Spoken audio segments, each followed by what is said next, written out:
the Western Military and Alliance Chief, Jens Stoltenberg, says former U.S. President Donald Trump's suggestion on the U.S. not protecting NATO allies and also failing to spend enough on defense undermines security. Mr. Stoltenberg also says Donald Trump's comment puts the U.S. and European troops at greater risk. Mr. Trump said he had told allies he would encourage Russia to attack any NATO member that failed to meet the alliance target of 2% of their GDP. Addressing a crowd during a rally in South Carolina, the former U.S. president added that he had made his comments about Russia during a previous meeting of leaders of NATO countries. In reaction, President Joe Biden called Mr. Trump's comments appalling and dangerous.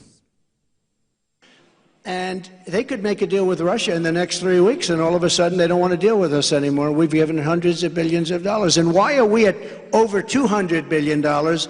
And the European nations are, if you add them up, it's a very similar sized economy, they're at $25 billion. So we're at 200 plus, and it affects them much more. We have a thing called an ocean between us, right? It affects them much more. But we're at 200, they're at 250. I did the same thing with NATO. I got them to pay up. NATO was busted until I came along. I said, everybody's going to pay. They said, well, if we don't pay, are you still going to protect us? I said, absolutely not. They couldn't believe the answer. And everybody, you never saw more money pour in to Secretary General Stoltenberg.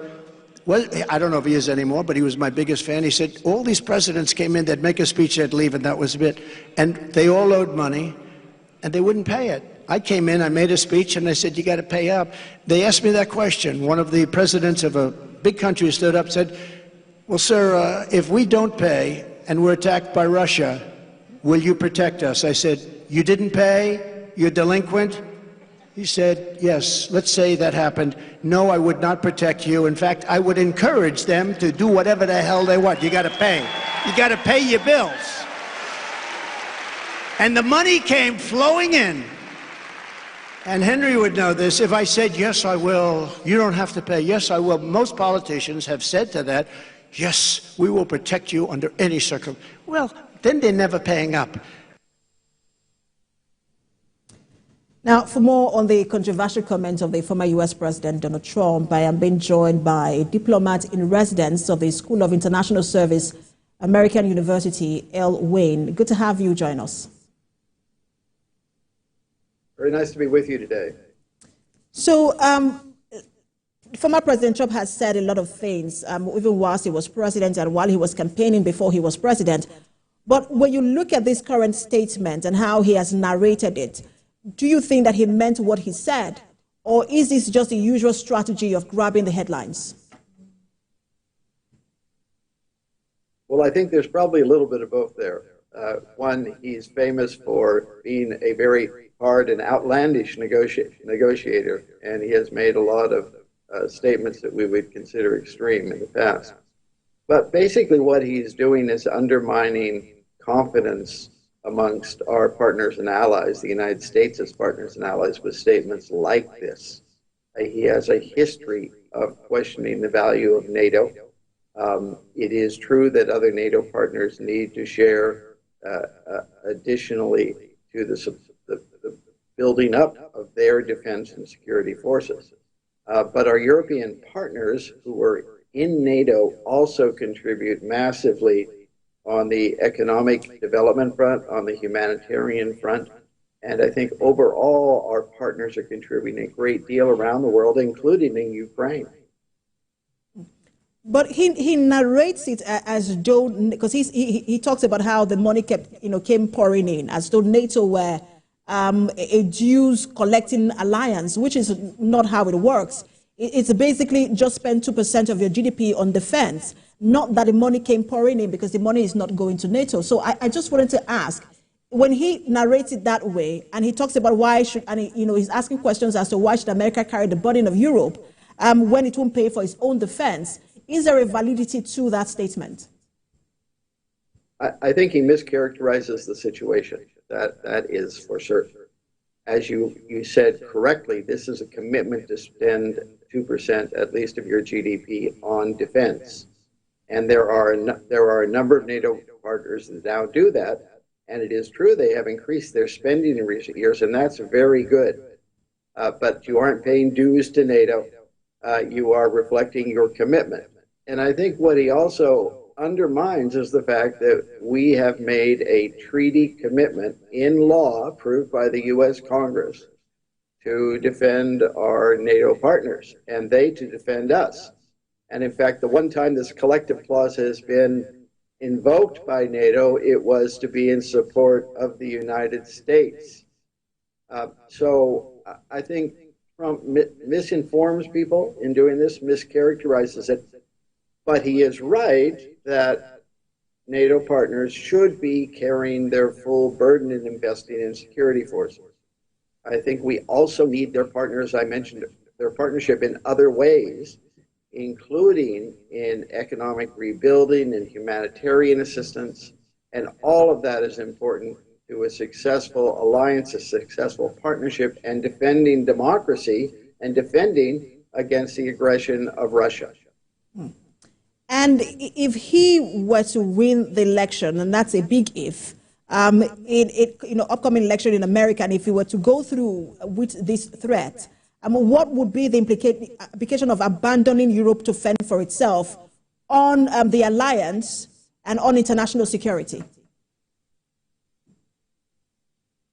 Steps in that direction would deeply undermine the alliance. It would deeply undermine ties across the Atlantic. It would embolden Russia and others. It would have tremendous security costs for the United States as well as for our European allies.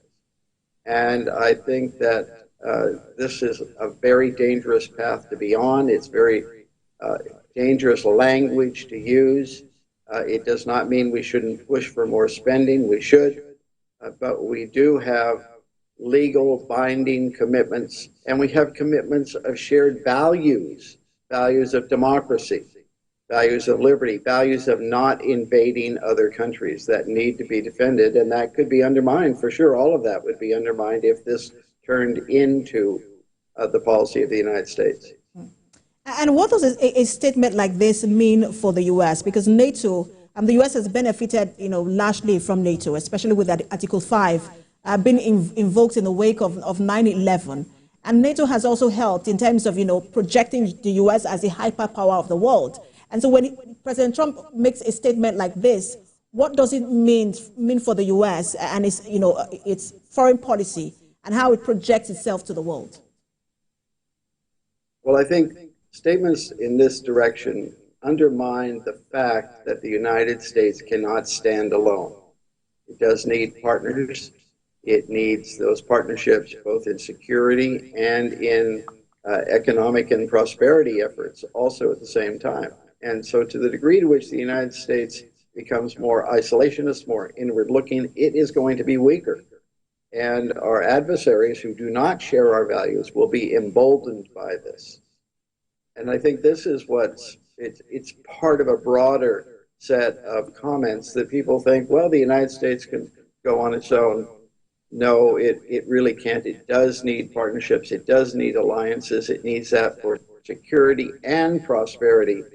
And I think that should be the understanding that's conveyed to Americans and to others. And similarly, in Europe, they need the United States and they need this partnership. We will all be stronger, we'll be more secure, we'll be more prosperous if we're working together. The U.S. said it just passed a $95 billion aid package for Israel, Ukraine, and Taiwan. That's the Senate, but in the House it's going to be a bit tougher because it's a Republican-dominated House. And Trump has a lot of allies in the House of Reps and in the Senate, who Republicans who are loyal to him. And so when he makes this kind of comments, what is also the implication for Ukraine and the possibility of that bill passing in the House of Reps? Well, I think certainly it does complicate that bill passing. But again, it is taking a perspective on this, looking at broad U.S. security interests, rewarding an aggressive dictatorship like Russia that has views diametrically opposed to those of the United States, values clearly opposed to the democratic principles that the United States has tried to uphold since its creation. And this is just going to be very dangerous if it leads more legislators in the House of Representatives, because of their loyalty to Mr. Trump's directions, to not approve additional assistance, which is very much needed in Ukraine, also in other parts of the world. And so I hope that the Congress, the legislature, the House of Representatives will work their way forward on this to reach agreement. Well, it remains to be seen how U.S. voters will respond to this particular comment from the former president. Always a pleasure to speak with you. The diplomat in residence of the School of International Service, American University, Elway. Thank you very much.